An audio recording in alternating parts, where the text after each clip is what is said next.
Hello everyone! I hope you had an excellent weekend and we can finally return to our coverage of the 2013 Candidates Tournament. Here is a game between Timur Rajabov with the white pieces against Magnus Carlsen. Now, there was that dramatic turn of events in the 2013 Candidates Tournament. In round 12, in the previous round, Vasily Ivanchuk defeated Magnus Carlsen. It was his only loss in this tournament so far, and we've seen the standings after the previous round. So it's Vladimir Kramnik in the lead with 8 points and trailing Magnus Carlsen with 7.5. So definitely a difficult situation to be in. He would definitely enjoy a win, but he needs at least a draw to even out the score with Kramnik. But Kramnik has yet to play his game, and he faces none other than Boris Gelfand in round 13. So let's check out some of the photos from this round, and then we can check out this game. Here we have a photo of Magnus Carlsen and Rajabov. Here, all the photographers are basically waiting for him to look up so they can have a nice photo of him, but he doesn't seem to be very interested. In the end, all they got was this photo, but you know, better photos are awaiting after round 14. Here we have a nice photo from the opening. We can see from the board that there's a Nimzo Indian going on. Here we have also a nice photo. There you have it, Carlsen's orange plus water hidden in the department on the left, and on the left side there's Peter Svidler battling it out against Vasily Ivanchuk. Also a nice game that we will definitely show from this round. And here we have no, that's all we have from this round, but I do have some photos after the game. So let's see it. As you all have seen, it will be a Nimzo Indian, so d4. Sorry, it was a long weekend. So d4, knight to f6, c4, e6, knight to c3, and you already seen that there would be a Nimzo Indian on the board. Queen to c2, we have d6, knight to f3, knight bd7, g3, Carlsen castles, bishop to g2, and e5 now. We have castles, c6, rook to d1, rook to e8, d captures on e5, d captures on e5, and a3 now. Bishop captures, queen captures, and queen to e7. b4, expanding on the queen side, knight to b6, and the bishop to e3 now. You can't really go bishop to b2 with some ideas of creating a nice battery towards g7. Knight to a4 would immediately get rid of that bishop on b2. So bishop to e3, knight to g4 attacking the dark square bishop, knight to d2, and we have f5 by Carlsen. h3, knight captures on e3, queen captures on e3, and e4 now. It was a very interesting position. Definitely you do want to push either e4 or f4. f4 was also very interesting, but after f4, after pawn captures, the queen will capture and give up the pawn on e2. And after queen captures, seems like a very nice position for black, but there are actually a lot of poisonous ideas for white, like a4, for example. The queen and knight are nicely guarding the c4 pawn. a5 will be an idea, and if knight captures on a5, of course you cannot capture the knight with the rook, because this rook would be hanging. It doesn't really matter. After knight to e4, it would be a very dangerous position for black. Ideas like rook to d2 are coming. You can never capture on c4 now, because knight to f6 would win the queen. So not something black really wants to do. So after this, queen to e3, we have e4, rook 8 to c1, and bishop to e6 now. Queen to c3, putting more protection to the c4 pawn. Rook 8 to d8, and bishop to f1 now. c5 by Carlsen. Pawn captures, first knight to a4, attacking the queen and the c5 pawn, queen b4, and now knight captures on c5. Knight to b3, attacking the pin piece, and now rook captures on d1. Rook captures and knight to a6, attacking the queen, and Carlsen offers an exchange of queens, which Rajabov accepts. Queen captures, we have rook captures, and e3 now. And if you look at this position, it's a pretty equal ending. Both players have a knight, bishop, and a rook. The Both players have 6 pawns, but one thing you can notice is that Carlsen has a slightly better pawn structure. So he has 2 pawn islands and Radjabov has 1, 2, 3 pawn islands. So basically it is an equal position, but not completely equal. Like, it's slightly better due to these small differences.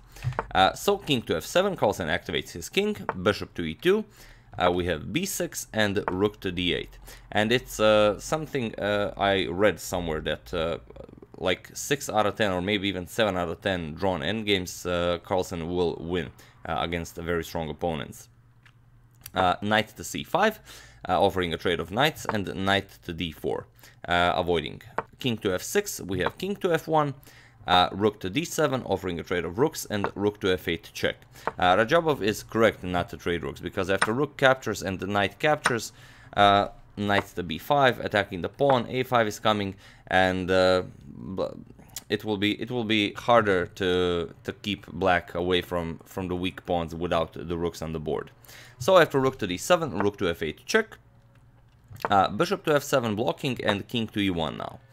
We have g6, h4, Carlsen plays h6, and rook to c8. We have bishop to e6, and now rook back to f8 with check. It's again a very poisonous position. If you try to improve with something like king to d2, maybe bring your king into the game, you know, activate, then rook captures on d4, for example, with check, will win you the game with black, as now there is a discovered attack from the bishop to the rook, and after captures, it will be a pawn up, and the bishops are of the same color, so will be a winning endgame for black.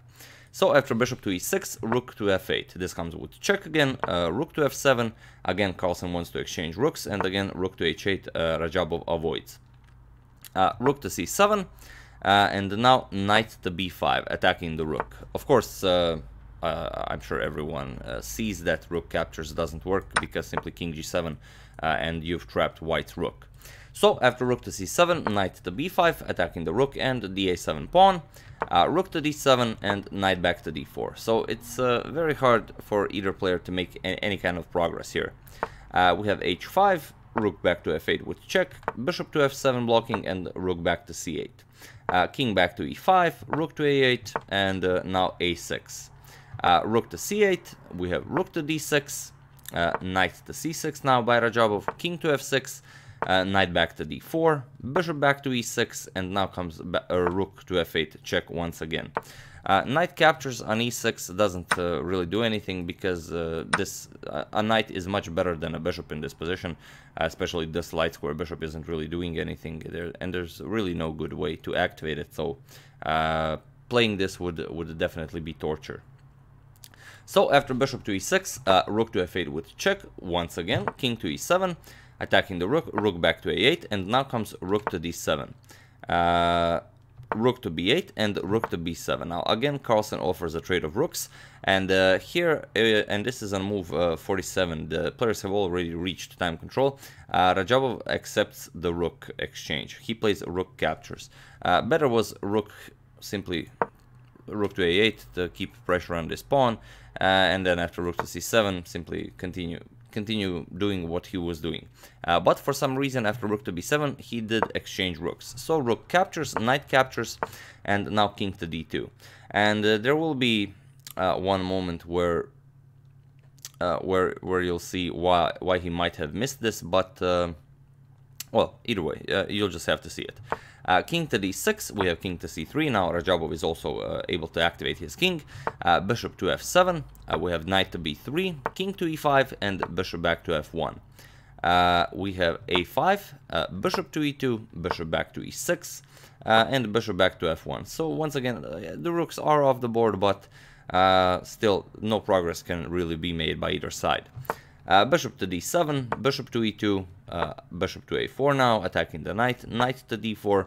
Radjabov doesn't want to allow this trade, bishop for a knight, as his knight is much more useful here. Knight to c5, we have king b2, bishop goes back to e8, king to c3, bishop to f7, knight to c6, and king to d6, knight to d4, we have knight to d7 and knight to b5 with check, king to c5 and knight back to d4. So still it's pretty much, you know, back and forth, really no progress is being made here. Knight to e5, we have knight to b3 with check, king to c6, and this is move 64. And here Radjabov should simply go something like knight to d2, and you know, everything is protected. You know, either wait it out or do something. As you've seen in the standings, Radjabov is in last place, so 4th place. So a win in this game doesn't really do all that much for him. I mean, yeah, okay, maybe you want at least beat Magnus Carlsen while you're playing in the candidates, but other than that, really, it wouldn't really make any difference to the standings, you know, for him. But okay, nevertheless, here he played a4, and a4 is a move that after Carlsen saw, he immediately started, you know, playing for the win, as this changes the structure of the position dramatically. So he played king d7, we have knight to d4, king to d6 now, knight to b5 with check, and king to c5. And here is probably an idea Radjabov missed. We have knight to d4 here, and here Radjabov saw correctly that bishop captures on c4 is impossible. There's no way for you to win a pawn this way, because after bishop captures, knight captures, you have knight to e6 check, king to d5, and now knight to f4 check. And you have to go back, as you have to protect the knight on c4, and after you do go back, then comes knight captures on g6. The material is once again equal, but you've eliminated the base of this pawn chain, and it will be a much better and easier to play position for white. But after this knight to d4 move, he might have missed bishop to e8 by Carlsen. Now Carlsen goes for the weak a4 pawn. So we have knight to b3, which is the best move, and it's very nice. Radjabov found this idea. Defending with bishop to d2 is of course not possible. Then if you move the bishop, then knight will capture on c4 without a problem. So knight to b3 with check. We have king to d6, and now comes c5. So this was Radjabov's idea. We have king to c7, or you can simply capture, and then white will capture on a5. So king c7, we have king to d4, and now knight to c6 check. King back to c3, knight to e7, c captures on b6 with check, king b6, and now knight to d2. Bishop captures on a4. I mean, there is no way to defend the pawn, so knight to d2 is the best move. Bishop captures on a4, knight to c4 with check, and this was also a very nice idea, as now if Carlsen wants to keep protecting the a5 pawn, he has to go either to b5 or to a6, which is on this bishop's diagonal. But luckily for him, after king to a6, there are no deadly discoveries here for white. So we have knight to a3 check, king to b7, and now knight back to c4. King back to a6 by Carlsen, knight back to a3, and now if Carlsen repeats, then it's a draw by threefold repetition. But Carlsen plays king to a7. Of course, he is now up a pawn, he doesn't really want to draw, and he does have to catch up to Vladimir Kramnik. So king to d4, knight to c6, this comes with check, king c5, and knight to e5 now. We have knight to c4 offering a trade of knights, knight to d3, this is with check, and king d4. Of course, if you captures, then this will be a very dangerous pawn. You no longer have time to capture the a5 pawn, and after you go for the pawn, then bishop c2 will defend it, and then you constantly have to worry about two threats, and here it would be impossible for white to defend. So after knight d3, king d4, we have knight to c1 attacking the bishop, bishop f1, and now a beautiful move by Carlsen, it's bishop to b5. Attacking that knight, and of course the knight is now unable to move because bishop captures on f1 would win the game. So knight captures on a5. There's really nothing for you to do here. If you don't do anything, black will just push the pawn and win the game. So here Radjabov thought, I'll go knight captures on a5, I will give up a piece, but I will grab two pawns. So bishop captures on f1, we have knight to c6, this comes with check, king b5, and now knight to e7, going for the g6 pawn. Knight to d3, we have knight captures on g6, and king to c7 by Carlsen. So white is now up a pawn but down a piece. Sometimes this will, you know, be enough, but unfortunately for Radjabov, not in this game.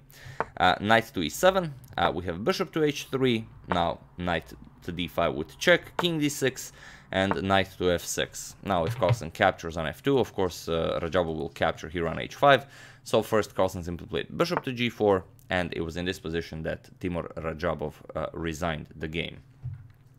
So a win that definitely Carlsen wasn't planning, or was probably even hoping to win this game from that position 30, 40, 50 moves ago.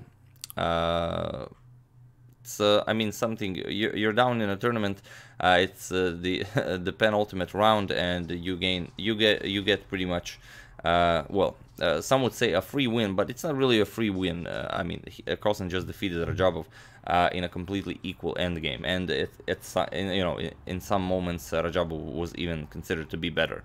So quite an achievement, and it's something that you know, is often said. 6 or maybe 7 out of 10 drawn endgames, Carlsen will win against very strong opponents.